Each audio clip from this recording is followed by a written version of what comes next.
Hey everyone, I'm here today to do a review of the Jon Renau Emilia wig in the color Fortune Cookie, which is 1026 TT.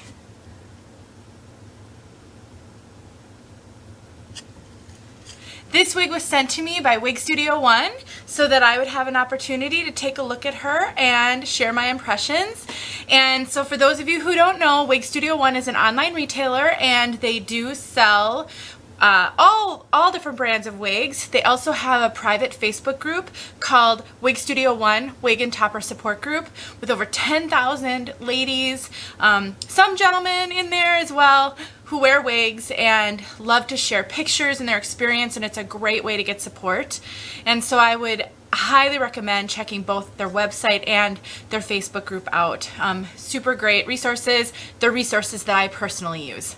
All right, Emilia. Okay, this is such a realistic, cute style for all of my wig sisters who love bangs, but who don't like poof, who like very realistic density, and want some really great cap features. This wig checks all the boxes. So let's look at this color, Fortune Cookie, 1026 TT.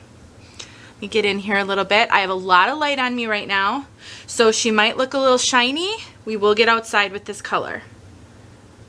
This is not rooted. So I really want to make sure that you see there's no rooting on this color. I know I have a lot of wig sisters who do not like rooting. So this color is just a perfect blend of a very light brown and some blonde. And it's really well blended. Very subtle highlights. Super subtle though. It's not heavily highlighted. Again, if it looks really shiny, it's because I have a lot of light on me right now because it's necessary in order to get a good video. But she's not ultra shiny, and she just has this perfect kind of, I would say it's leans warm for sure, but it's also sort of neutral. It's like a neutral warm, and is so pretty. And it's just not heavily highlighted, which I think a lot of you are really going to appreciate. So that's a huge benefit to this color. And again, stick around to the end because I will show this color in outside light. Okay, so Emilia has a fully hand-tied mono top as well as a lace front. And at first, I was a little confused about them including a lace front on this because she has a very pronounced bang. You can see that. This bang is, if you have a high forehead, this bang actually might be borderline short on you because it's definitely comes down to me, and I don't remember my measurements from here to here, but from here to here it's 4.5 inches. And so I think it's about 2.5 inches to here, and so this one doesn't require any scissors to lay as a full bang. And so let me show you the lace front. Even though, let me make sure she's situated, you won't be able to see it if you wear the bangs down. It is possible. It's a great lace front, look at that. It is possible for you to pull this, the hair back in a clip. So if you didn't want to wear her as a full bang, you could pull this hair back in a clip and just leave a little bit of the shorter pieces down on the side, and then that way you would actually be able to see that lace front. So I think what the benefit of having a lace front on a wig that has, and I've got some hair fibers hanging down, that has a full bang cut in is because then it gives you some styling flexibility.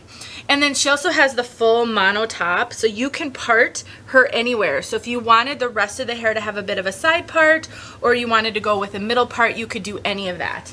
Let me grab my comb here so that I can actually, now that I've been messing with her, give you a look of what she looks like on all sides. She is so like low density. Yeah, she's low density. Not so low that you have to worry about seeing wefting, but low enough that she just looks super realistic. Super, super realistic. You can see she's got a few little layers, very long layers, not short layers, that kind of make it curve in.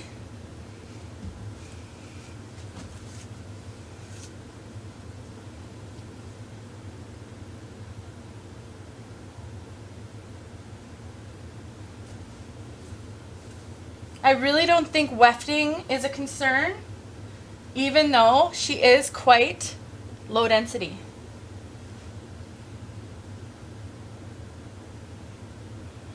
She's just really, really realistic. I can't think of any other word to describe her but super realistic. She doesn't have, really can't feel any permatease. I'll take a look closer at the cap when I take her off. She may have a few little crimpy fibers just in the way back. Nothing pillowy, nothing poofy. So for my wig sisters who say, I hate permatease, you don't have to worry about this one at all. And she's low enough density that she doesn't feel big and poofy up here. With Jon Renau wigs, my experience has been, I've actually tried quite a few full mono top Jon Renau wigs, and sometimes they feel like they have permatease, or they look like they have permatease up here. I think about Mila by Jon Renau, which I just never could get that fullness on the top to work for me. She didn't have permatease up there because she was a full mono top, but she had so much hair. That is not the case with this one. She is just perfect. So let's take a look at this cap. Just fantastically realistic. So there's that full mono top, and then you've got your lace front, you've got your velvet moleskin ear tabs that adjust, you have the extended nape, and then the Velcro adjusters. And like I said, there's just really, there's a little bit of super crimpy fibers. So let me see if I can show this to you. So when you get permatease, sometimes you get some crimpy fibers right where the hair is sewn into the wefting. What that does is it lifts the hair fibers just slightly off the cap to give it a little bit of body, but in the case of a wig like this, between the low density and just a little bit of that kind of in the back, it really just helps hold the style, but it doesn't give it any poof. So when you hear permatease in a wig, there are multiple kinds of permatease. There's poofy, pillowy, kind of nesty, pillowy, and then there is the little bit of crimpy fibers, and that's what this one has. I think she is going to be, even though she's a bit of a longer style, she just comes to just about my shoulders, which to many of you is not going to be considered long. To me, she feels a little longer because I like more of the bob length styles for me personally, but this style, because of the weight and because of the lack of permatease, I think she'd be really, really comfortable in hot weather. So, you know, in the summer where we are right now, here in the United States as I'm filming this, you know, I don't think that this length is going to be prohibitive to wear on hot days because of the density. I did play with some styles a little bit, so I'm going to grab a couple of clips over here and just show you. I really think this style has some great styling potential. One of my favorite things, even though I don't wear wigs a lot, one of my favorite things is when you can pull a wig back and leave some hair down in the front. It just looks super realistic. I like to do that with my orchid wig by Aesthetica. She's a little too long for me. My favorite way to wear her though is in updos, and she's got this swoopy bang, and then she's got some longer layers on the side just like this. And that looks so cute when you pull a wig back in a style. So I'm going to attempt to do a couple quick styles for you guys. TAZS is my idol when it comes to these things, and she's so good at styling on camera. That's not me, but I am going to attempt a couple because I know that's going to be really important to you guys as you think about choices. And so I just grabbed a giant clip.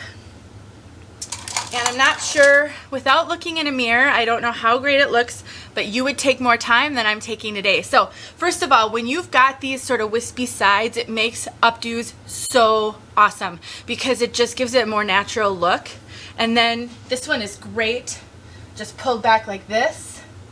Or something else I think she's really great with is if you pull her all the way back into a clip. You can either do a low pony, or, and I did this one a little bit earlier just to make sure, or you can do just like a little twist And again, when I don't have a mirror and I'm not situating, I don't know if you can see all of my bio hair here, but I would remedy that if I took more time, which would make this style even more summer friendly.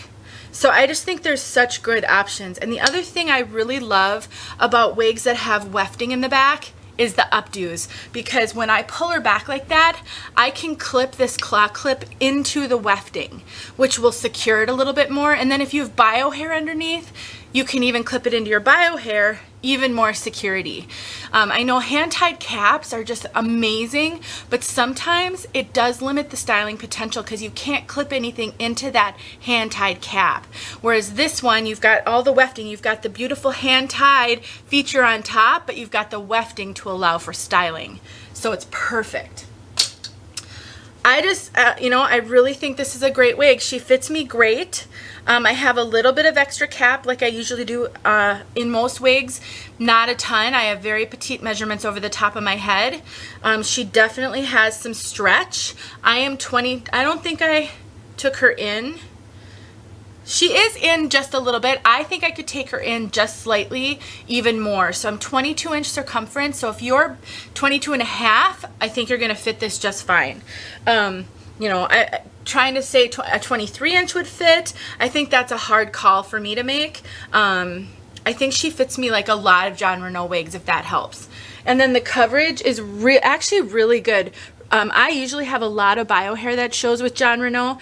This one I really don't. I think the ear tabs come nice and low, but there's a lot of hair sewn in that ear tab, if you can see that, which really enhances that. So for me, being a brunette, since this isn't a rooted style, which I tend to prefer because of my dark hair, because they've sewn so much hair into the ear tabs here, I actually think I could wear this one and I wouldn't have any issues with the fact that it's not rooted, because it does cover so well. So that has been Emilia. I do have an out of the box for you guys and the outside, so you can see this color outside. So stick around for those. If you have questions, please don't hesitate to ask. I'm happy to answer. This is such a cute style, and please don't forget to check out Wig Studio One. Thank you so much for watching. All right, everyone, here we are outside with the color Fortune Cookie, which is 1026 TT.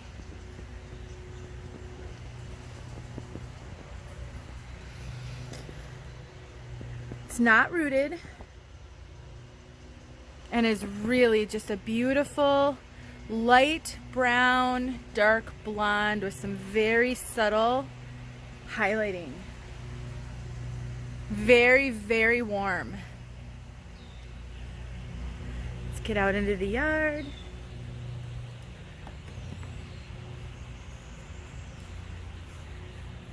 It's a very overcast day. Great for showing off the color.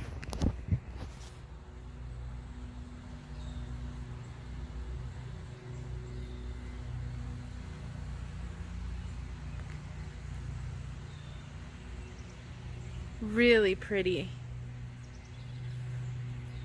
Really natural looking. I think that's one of the things I really like about this color, is how natural looking this is. It's not like super bold, super salon.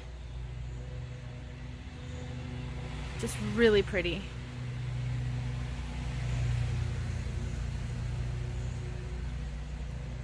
All right.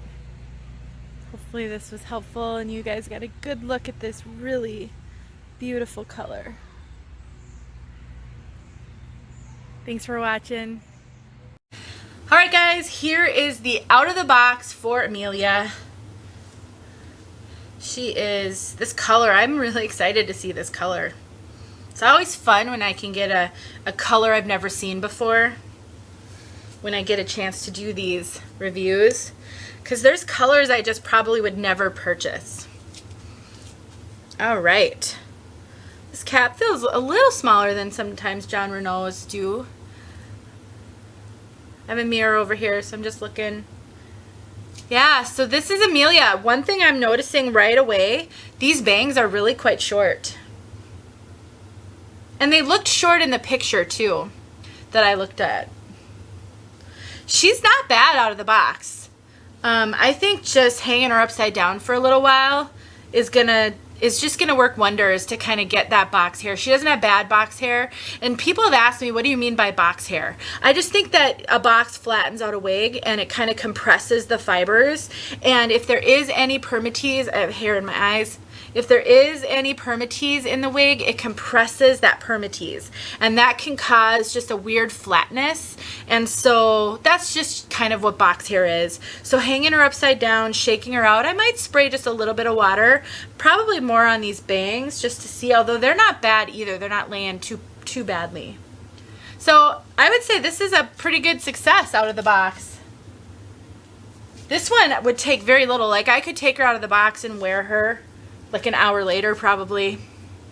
I haven't even shaken her out yet. She doesn't have a zigzag part. So you always want to shake a wig out when you get it out of the box.